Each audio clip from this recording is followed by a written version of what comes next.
வாரம் ஒரு முறை என்ன பண்ணணும்னா, அந்த தலை இருக்குல்ல, தலையில் வந்து நம்ம வந்து வெந்தயம் அதெல்லாம் ஊற வச்சு அரைச்சி, அந்த தோலில் உள்ள அதன் மூலம் என்னென்னா தலையில் உள்ள அந்த தோல் வந்து ஆரோக்கியமாக இருக்கும். அதில் வந்து பூச்சி எதுவும் வராது, கிருமி எதுவும் வராது.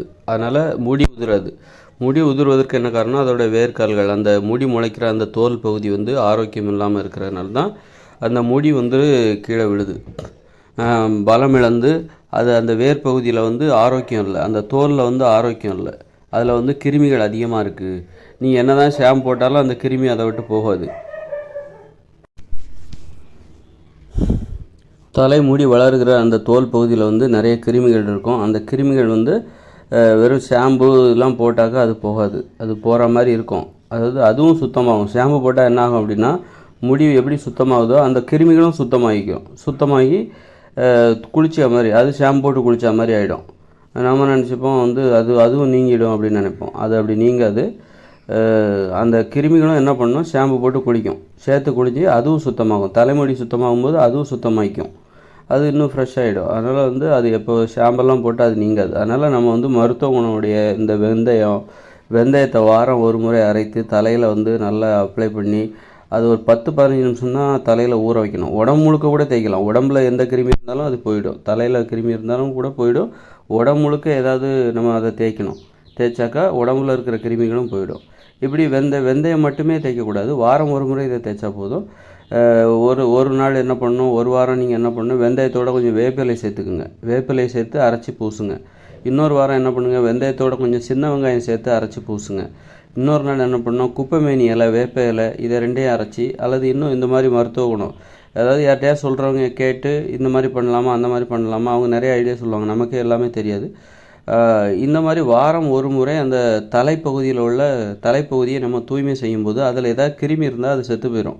இந்த வேப்பிலை, வெந்தயம், அப்புறம் குப்பைமேனி இலை, இதில் உள்ள மருத்துவ குணங்கள் வந்து அந்த தலைப்பகுதியில் உள்ள முடி வளர்கிற அந்த பகுதியில் ஏதாவது கிருமி இருந்தால் அது சாகடிச்சிடும். அந்த தலைப்பகுதி ஆரோக்கியமாக இருக்கும். ஏதாவது எரிச்சல், வீக்காக இருக்கிற மாதிரி இருக்காது. இந்த தோலை தொட்டு பார்த்தா ஏதாவது காந்தாது, இல்லை வலிக்கிற மாதிரி இருக்காது. எவ்வளோ தான் தடவினாலும் அது ஆரோக்கியமாக இருக்கிறத நம்ம தொட்டு தடவினாலே தெரிஞ்சுக்கலாம். நம்ம தலைப்பகுதியில் முடி வளர்கிற பகுதியை நீங்கள் தடவி பார்த்தாலே தெரியும். எந்த பகுதியில் பார்த்தா உங்களுக்கு வந்து கொஞ்சம் லைட்டாக காந்தது, எரியுது. சில பகுதியில் பார்த்தா எவ்வளோ தான் தடவினாலும் சாதாரணமாக இருக்குது. சில உச்சந்தலையிலலாம் சில இடங்களை தடவினாக்கா எரிச்சலாக இருக்குது, காந்தது, ஒரு மாதிரி லைட்டாக வலிக்குது அப்படின்னா அந்த இடம் வந்து அந்த தோல் பகுதி பலவீனமாக இருக்குது. அங்கே வந்து கிருமி தொற்றுதல் அதிகமாக இருக்குது, நுண்ணிய கிருமிகள் வந்து அதில் அதிகமாக இருக்குதுன்னு அர்த்தம். அதனால தான் உங்களுக்கு அது ஒரு லைட்டாக ஒரு காந்தல், கண்ணுக்கு தெரியாத புண்கள் அதில் இருக்கும். அப்படி இருக்கும்போது அந்த பகுதியில் முடி கொட்டும். அதனால் வந்து தோல் பகுதி ஆரோக்கியத்தை நம்ம கடைபிடித்தால்தான் அந்த தலைமுடி வந்து கொட்டாமல் இருக்கும். சின்ன வயசுலேருந்தே அதை பண்ணிங்கன்னா யாருக்குமே தலைமுடி கொட்டாது. அதனால் இது வாரம் ஒரு முறை தலைமுடிக்குன்னு சொல்லிட்டு ஒட்டுமொத்த உடலுக்குமே வந்து தோல் பகுதி ஆரோக்கியம். தலைமுடி ஆரோக்கியங்கிறது தோல் ஆரோக்கியமாக எடுத்துக்கணும். உடம்பு முழுக்கவே நீங்கள் ஒரு வெறும் தலைமுடிக்கு மட்டுமே கவனம் செலுத்தாமல் தோலுக்கான கவனமாக அதை எடுத்துக்கொள்ள வேண்டும். தோல் ஆரோக்கியத்தை, உங்களுடைய உடலில் உள்ள தோல் அனைத்தையும் ஆரோக்கியமாக வச்சுக்கும்போது அதில் அந்த முடி இருக்கிற பகுதி, அந்த தலைப்பகுதியும் அது அடங்கிவிடுது, உள்ளே வந்துடுது. அதனால் வந்து நீங்கள் உங்கள் தோலை ஆரோக்கியமாக வச்சுக்கணும் அப்படின்னு தான் நீங்கள் நினைக்கணும்.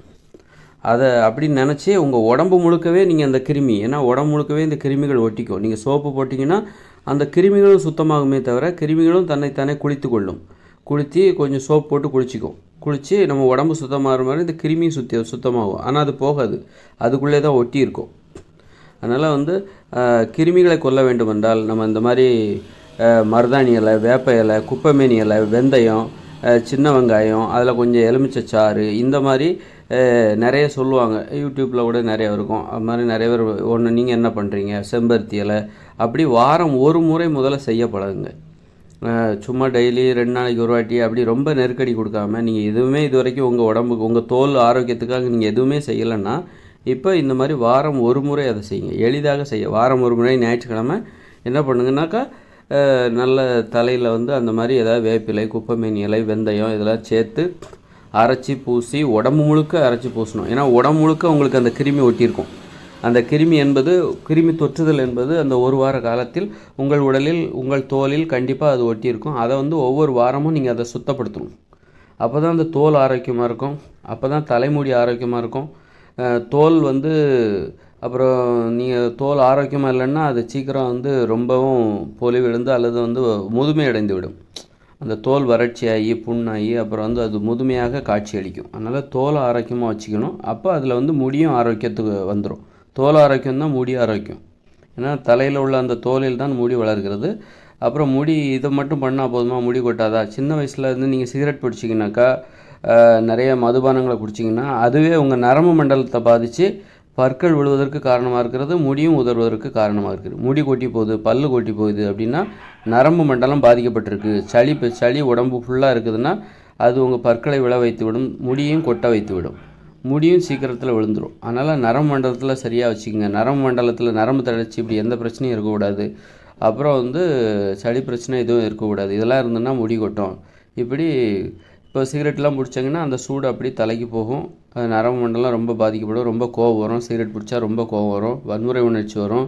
அதை நம்மளால் உடம்பால் தாங்கிக்க முடியாது, நம்முடைய உடம்பில் உள்ள நரம்புகளால் தாங்கிக்க முடியாது. இதெல்லாம் வந்து பிற்காலத்தில் பல்லு சீக்கிரம் கொட்டி போகிறதுக்கு காரணமாக இருக்கும், முடி சீக்கிரம் கொட்டி போகிறதுக்கு ஒரு காரணமாக இருக்கிறது. அதனால் வந்து முடி ஆரோக்கியம் என்பது தோல் ஆரோக்கியத்தில் தான் இருக்குது. வெறும் முடிக்கு மட்டுமே நீங்கள் கவனம் செலுத்தாதீங்க. உங்கள் ஒட்டுமொத்த உடம்புக்குமே வாரம் ஒரு முறை நல்ல இந்த வேப்பிலை, குப்பைமேனி இலை, கரிசலாங்கண்ணி இலை இதெல்லாம் வந்து சேர்த்து அரைச்சி அதுக்கு என்னென்ன சேர்க்கணுங்கிறத நீங்கள் தான் தேடி கண்டுபிடிச்சி உடம்பு முழுக்க பூசுங்க. பூசி தலை முதல் பாதம் வரை நல்லா பூசி ஒரு 10-15 நிமிஷம் ஊற வச்சா போதும். ஊற வச்சு குளிக்கிற வழக்கத்தை நீங்கள் வச்சுக்கோங்க. நல்லா குளிர்ந்த தண்ணியில் நல்லா குளிக்கிற வழக்கத்தை வச்சுக்கிட்டிங்கன்னா முடி கொட்டுகிற பிரச்சனையே வராது. வாழ்நாள் முழுதும் முடியோடு இருக்கலாம், அழகாக இருப்பீங்க. முடியோடு இருந்தால் தான் அழகாக இருப்பாங்க.